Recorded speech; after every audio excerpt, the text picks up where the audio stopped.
What's good, YouTube? It's your boy Smooth back again with another video.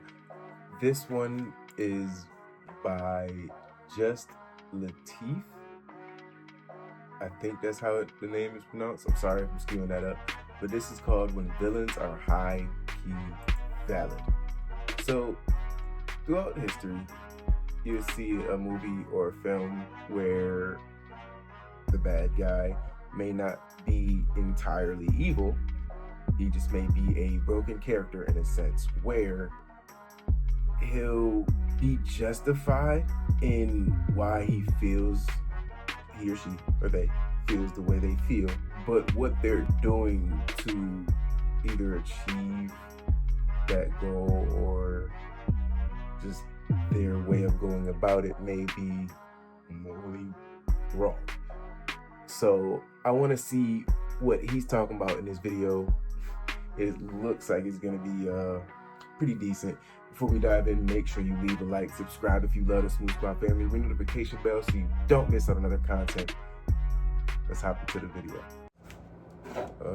But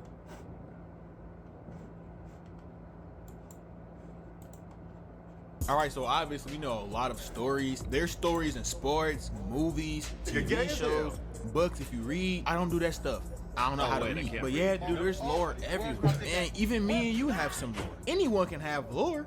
You just gotta go do some trauma. Stories usually have a protagonist, aka the hero, and an antagonist, aka the villain. And in a typical story, the hero is always good, the character of morality, a noble being. And then the villain will be portrayed as some hating ass nigga who just be causing damage because they feel like it. Or they might have some weak ass reason, like them losing a race on field day back in 3rd grade, which directly caused them to lose their John to the fastest kid in school. Low key, that story kind of valid though. I'd be mad at having Me Too, twin, don't worry. But every so often there's a case where the villain hate is truly warranted. Like, they might still be bad, but you can completely understand it. In other cases, the villain was actually the good guy all along. Just mad misunderstood. And I got hella examples of these two archetypes in this video. But before we get to that, please sub. We're nearing the 10K goal. So actually, like, who are these justified villains though? Thank you. Is the question. All right, on to the video. Damn. Congratulations. And the most known and common example of this archetype in recent history is Killmonger, which doesn't even take much thinking if you read the comics or saw the movie. Everything Killmonger did was warranted. Was he a hate-filled ass nigga?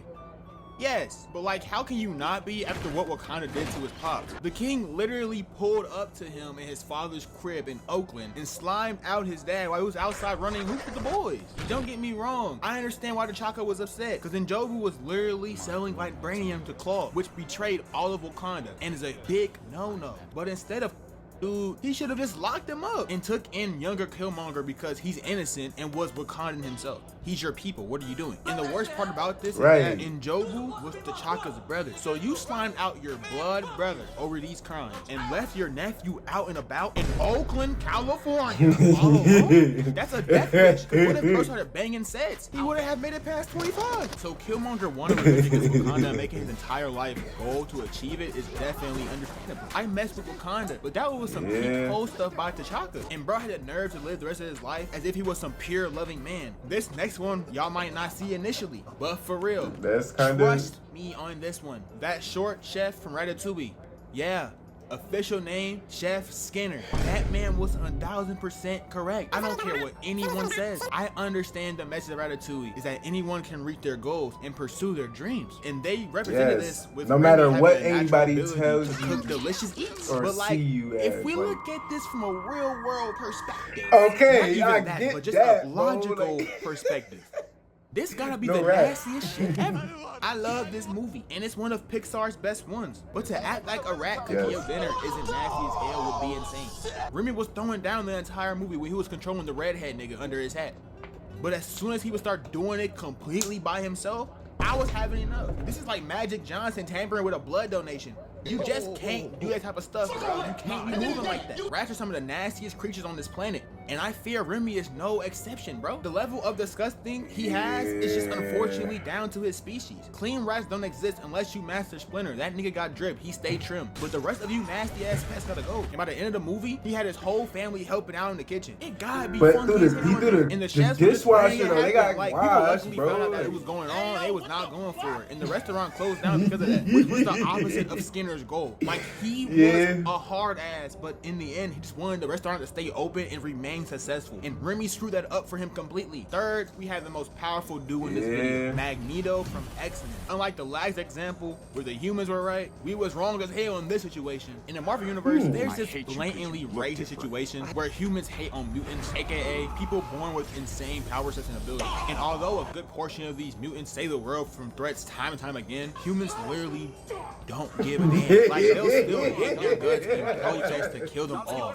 And you can say, well, Teeth, maybe they're just scared of them. They're scared of the mutant. The dude is literally sticking to walls, and in some cases can naturally make web out of his body. You can't do that, huh? No. And it's not like Peter Parker's identity is public, so they have no shot of knowing whether or not he was born like that or not. They don't know. But they still choose to love him. But then they hate on the natural born mutants. Like, that's just some cooked stuff right there. At the end of the day, Magneto's goal is to just prevent his race from being decimated to smithereens. And the way he sees to prevent this is to have complete dominance over humans. Now, if I was in Marvel, would I want this? Hell no! But I can see why he wants to do this. It's only because humans wanted to do this to him and his race. Like, if humans accepted mutants and didn't try to destroy them all, I'm sure they would have someone as powerful as Magneto on their side. This next one might be a true hotshot to y'all, but I got Bowser and Mario. And y'all gonna swear he not good, and nothing he does have merit, but let's be honest. Let's just be real. He don't be kidnapping Peach, dog.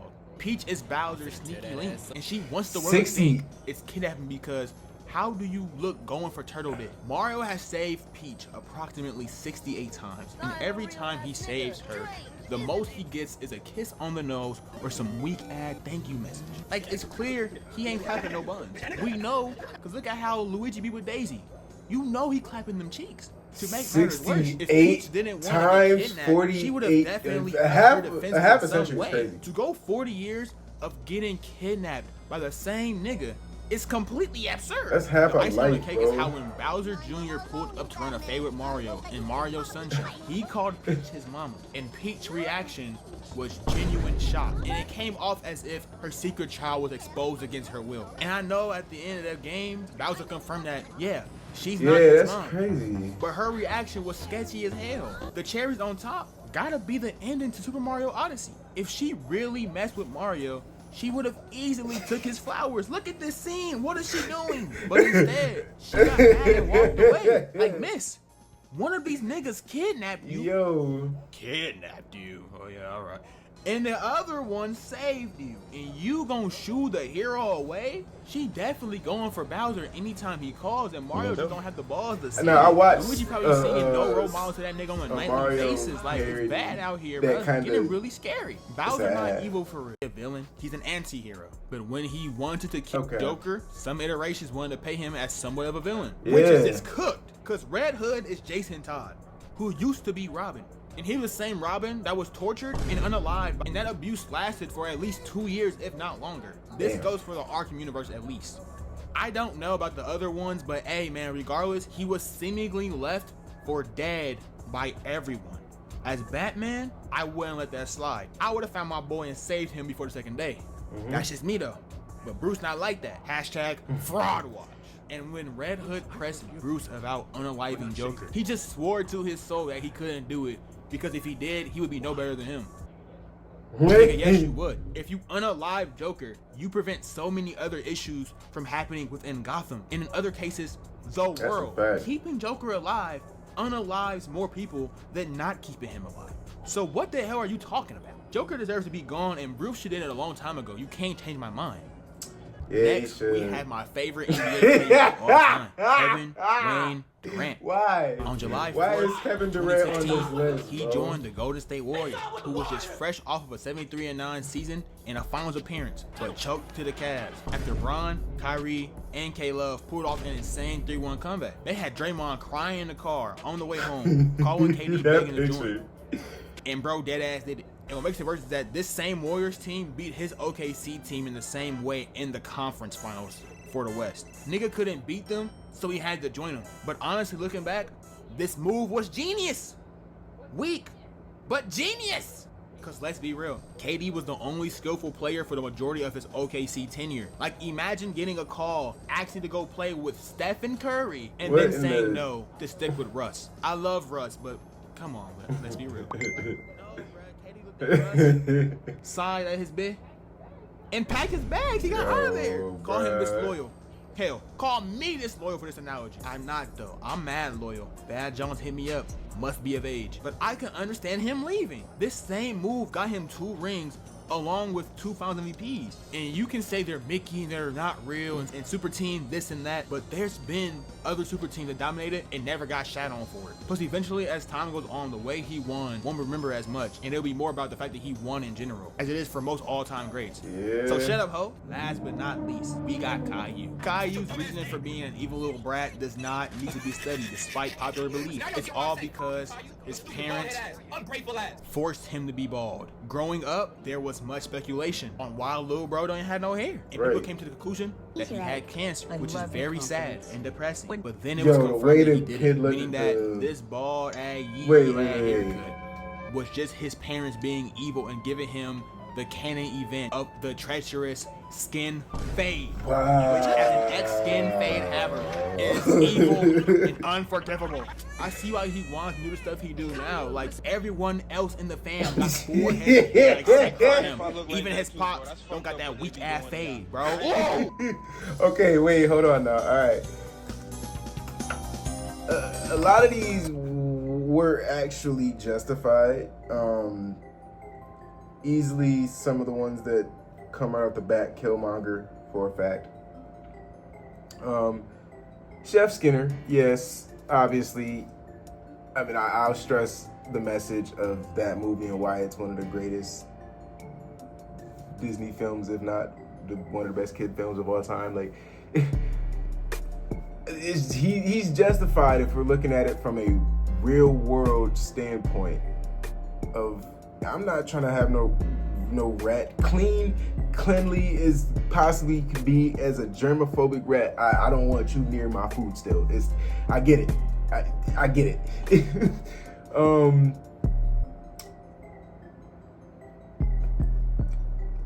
Honestly, Remy, mutants, yeah. Mutants. Yeah. Peach and Bowser, that is, yeah, that's crazy. I did not know that. Half a lifetime, 68 times, 48 years, bro, that you've been getting captured by Bowser. Yeah, that's really wild, bro, if you think about it. Red Hood, obviously justified, yeah. I will stand on that. Like, that man really was left for dead. Kevin Durant, bro. Why y'all put Kevin Durant on here? He not even, I guess for the times of like hearing the rumors of him joining and like actually trading to the Golden State Warriors, there was a lot of heat and like anger from the NBA community, and I understand why you put him on here, but like, bruh, I get it though. It is a smart decision. Caillou, hell fucking no. Now, I understand the skin fade. I've definitely had a skin fade growing up.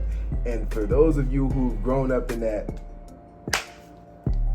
yeah, or the head palm, yeah, no, we not doing that. So I get, I won't say I get,